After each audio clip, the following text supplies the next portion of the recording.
Well, welcome to the Red Chair. Today we have Chitra Stern. Chitra, good to see you. Welcome to Indico. Thank you. Nice to be here. So good to be here with you. You're an incredible entrepreneur. Stefan, thank you. Tell us your story. Who is Chitra Stern? How did it all start? So, Chitra Stern, I was born Chitra Ratana Sabapathy in Singapore to parents who immigrated from India. And my, life as a baby, child, and teenager were all in Singapore. As soon as I finished my schooling there, I left at age 19 to London to pursue my studies in electronic engineering at University College London. And So you're also an engineer like me. yes, I am. As we have discovered in our conversations, there's more to come, Stefan. That's right, more to come. After I completed my degree in 1992, I joined Pricewaterhouse, as it still was at the time, to pursue, my qualification and experience. Qualification in chartered accountancy. I became a chartered accountant after, much hard work and gained experience as an auditor.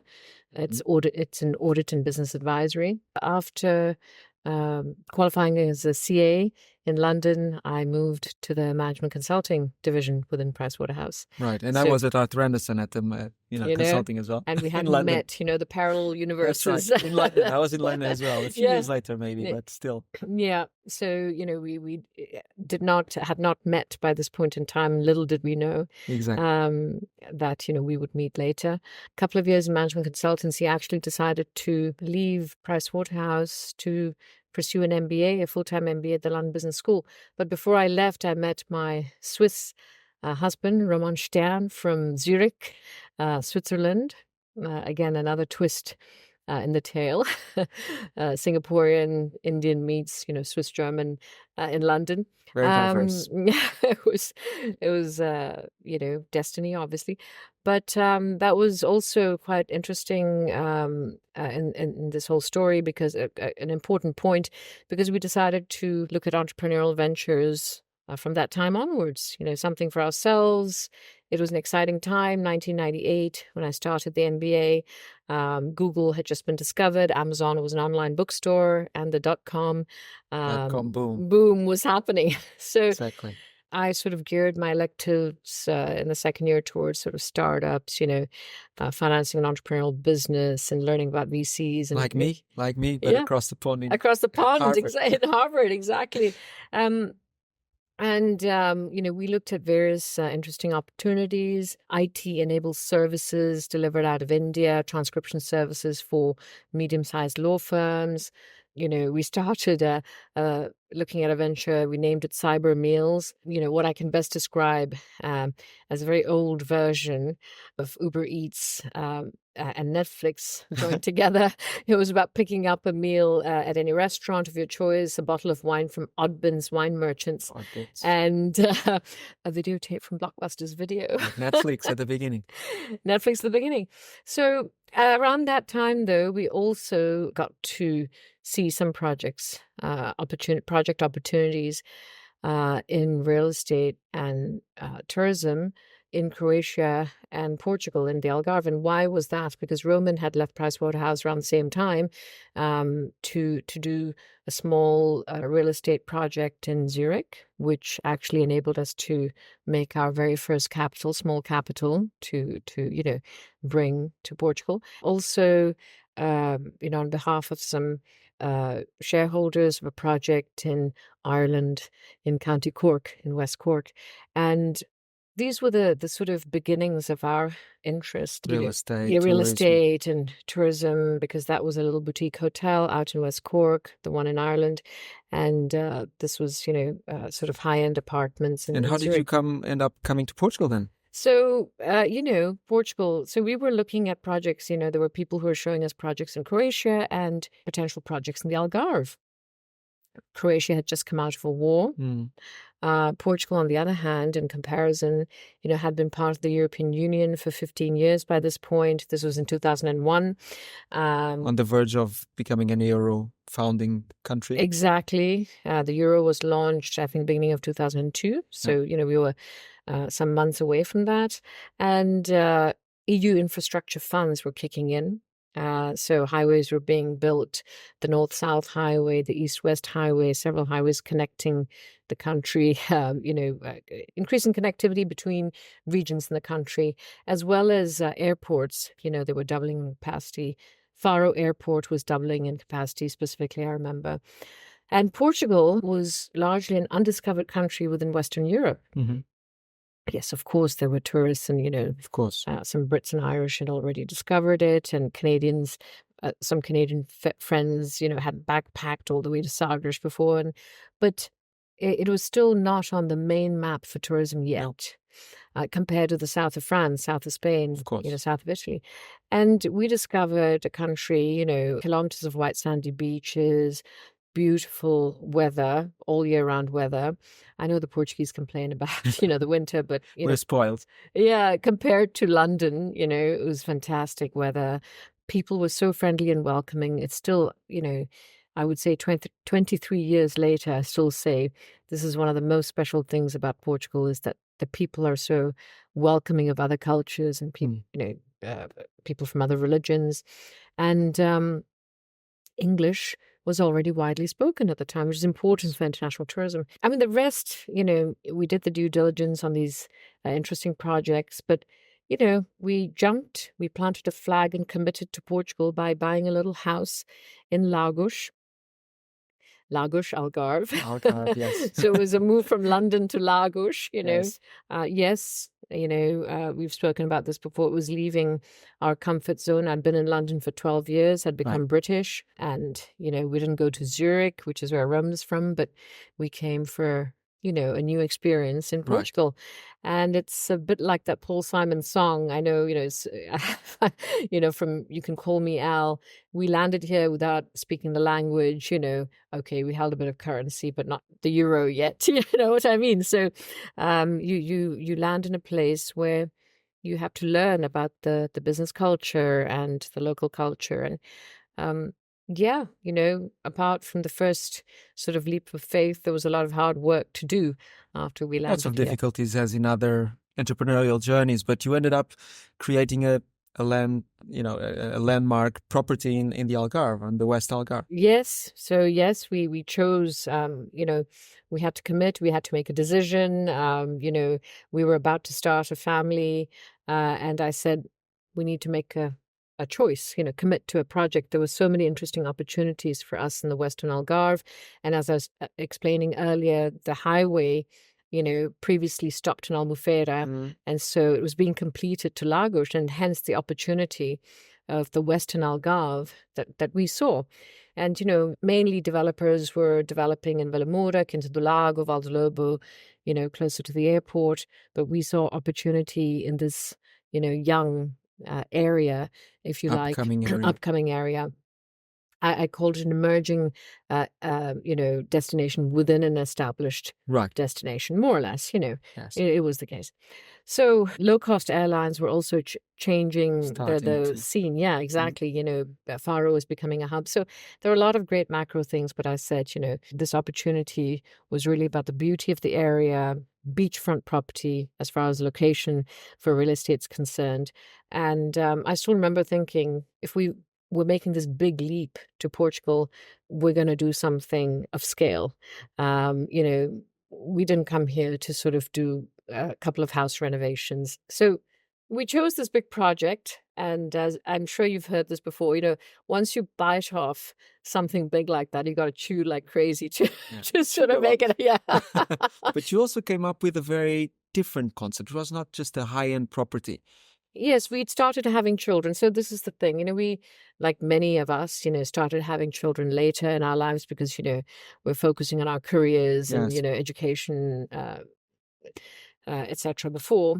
And many of us did that. Not sure this was the smartest choice, but nevertheless, it is what it is. It is what it is, and it's the way of current thinking. Maybe the next generation can sort of mix it in a different way, but this is how we did it, right? And there's a whole generation and more of people having kids later, and then realizing that you can't have the same kind of holidays as before.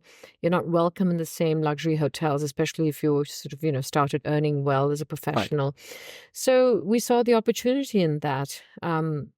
you either had children-friendly hotels or you had luxury hotels. And at that time, children weren't even really tolerated, you know. So this was the opportunity for us. And we had 4 children over time.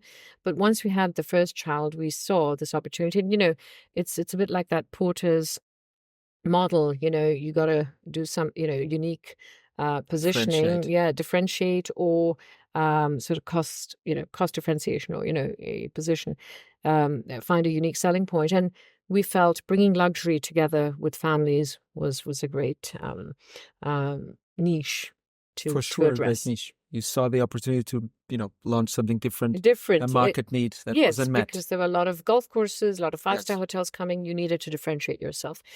Yes, and once you sort of, commit to that, you work hard to make it happen. And we designed a product and sold real estate. So the model was really resort unitization, as the Americans call it, where you're selling apartments and houses and leasing them back into the wider inventory as part of your financing model, and the bank lends you, the rest of it to build. Now, as with every entrepreneurial journey, there are twists and turns that you don't expect. And Always. but the first one we had to face was the global financial crisis. Right. Obviously. Just before you launched, right? Just before we launched. So actually, Lehman Brothers collapsed just before we started construction on the big phase of our project. Right. Perfect timing. Perfect timing. But as you well know, as an entrepreneur, you've also got to remain optimistic. You've got to be realistic, but it's a weird sort of thing, right? Realistic optimism, because you can't keep sort of spiraling down, looking at the problems. You've got to look forward. And the good thing was, we'd secured the financing and we'd sold enough real estate, right, to keep on moving. Some of those did fall through of the sales. I would say quite a big chunk of it fell through because they couldn't get financing suddenly. Right. But we just pushed ahead. We had to put some more equity into the project. Again, not expected, but there you go, right? And we made it happen. We opened. So the next part of the project was opening a new hotel brand in, the southwesternmost tip of Portugal. Mm-hmm. And that had its own challenges in 2010. 2011, Portugal went into bailout, for 3 years. Yes. So other challenges. So it was really a whole period of 6 years that we had to... It was in a way also the beginning of when Portugal got noticed internationally, right? For the good and for the bad reasons. And suddenly we started having lots and lots of tourism. Absolutely. And there was a lot of background work being done by, institutions and private entrepreneurs. So Turismo de Portugal changed, in the 2000s. New Guard came in and really, bigger campaigns. Media being courted. Absolutely. So a lot some of... terrorism on some of the markets where people used to go and they couldn't go anymore. That's right. A number of things that helped put Portugal on the map. Different things. I think, 100 things have to come together.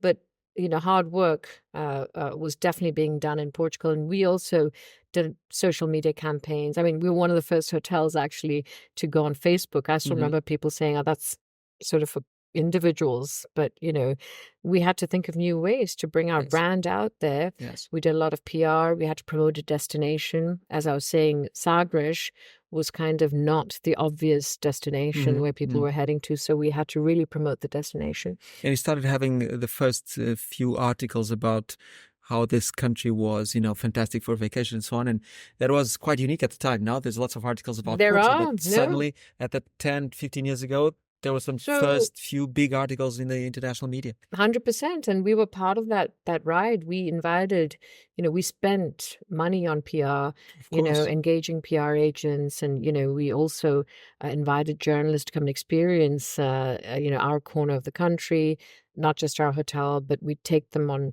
safari rides, around the West Coast beaches, take them to local restaurants, get them to, go to the port of Baleira to, get a feeling for this fishing village. So it was a lot about destination promotion and promotion for the brand, but also making sure that the revenue was hitting the books. So I had to sort of become CMO, as well, to bring together a new thinking into our team, of hotel promotion, because it wasn't, the typical sales efforts weren't going to work in this case.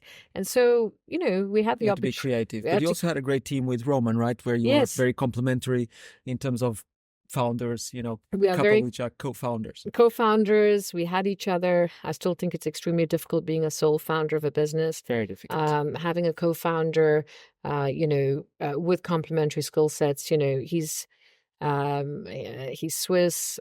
If it's possible, more rational than I. No, I have the Indian side in me, so I do. I'm a very emotional person as well. The Singaporean in me, of course, is quite rational. We've shared the responsibilities within our ventures, and it works well. And I think mutual respect is very important in a team, and we have focused on giving each other, as I said, the space, mutual respect, and making sure we reach consensus in our decisions, but also building a team around us. I think, this... Of senior experienced people that can make it happen on the day-to-day, right? 100%. And as you well know, we've spoken about this before, executing, having ideas is one thing, but executing on them is another. That's where the money is, really. That's where the money is. And in order to execute, you need to build great teams. And that's definitely one of the top things you got to spend your time doing. Yeah, so resilience and getting things done and not giving up and basically going through the good, the bad, and the ugly, right? Resilience. I mean, if there's one thing, starting 2007 when Freddie Mac Fannie Mae happened, all the way to, 2014 when, things were sort of comfortable, if you know what I mean. You're starting to, revenues were coming in. It was very tough times. And there's one thing you've got to have is resilience and grit. Sure. I mean, And so after a few years, finally things start pushing and going well, and you expanded the brand and you came to Quinta do Lago and to Lisbon and so on. How did that go? So, once you could prove yourselves in the corner of the country, building up a brand during these tough times, and bringing in revenues, we had the opportunity to talk to banks about their non-performing assets and non-performing loans, the NPAs and NPLs, where we put in some equity. You took over some properties. And attaching the Martinhal brand to turn the properties around. We looked at over, I would say, 200 projects, and you've got to be completely, sure that it fits within your portfolio if you're going to attach a brand to it and you're investing in that brand, and develop 4 new projects. One of them, which we sold actually after adding value to it for 7 years, we sold it. Today we have 4 properties, 2 in Lisbon, in the Lisbon area, 2 in the Algarve. And it was literally about, the skill, multiple skills, financial skills, identifying the right projects, right financing model as well, attaching a brand and growing the business in each of these properties. So they were little turnaround projects. And we'd have to, of course, use our real estate development skills, invest in renovation or remodeling, or, complete the construction in some cases, and turn those projects. But in the case of Lisbon, you then developed 2 new amazing projects, right? You saw the number of people coming and that there was a need for, housing and education. Yes. For all the new, foreigners coming in, and also the Portuguese returning, some of them. So how did you come up with that? There are 2 beautiful projects. Tell us about it. Thank you so much. So the latest Martinhal Hotel is actually a branded residences project. So there is this trend. It's just starting in Portugal, but in other countries, the US and Miami, in Singapore and Dubai, of branded residences. All these international brands are not just hotels anymore. There are residential components where people can buy an apartment and live in there for some of the year, all of the year, and availing of the hotel services.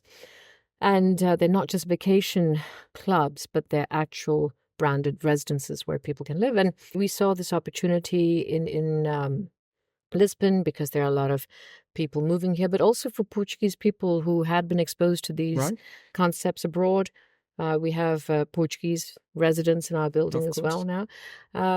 So, this was something we kickstarted in Parque das Nações, the new Lisbon. It's a beautiful building. I hope that you can come and have lunch with me. I know you've driven past it, but we focused a lot on making it a landmark building, and it's already won a couple of awards, I'm proud to say. Beautiful project. Thank you. It's got a hotel component as well as residences. Restaurant, gym, co-working space, kids club, the works. But Pools. then you needed the other side for the families, right?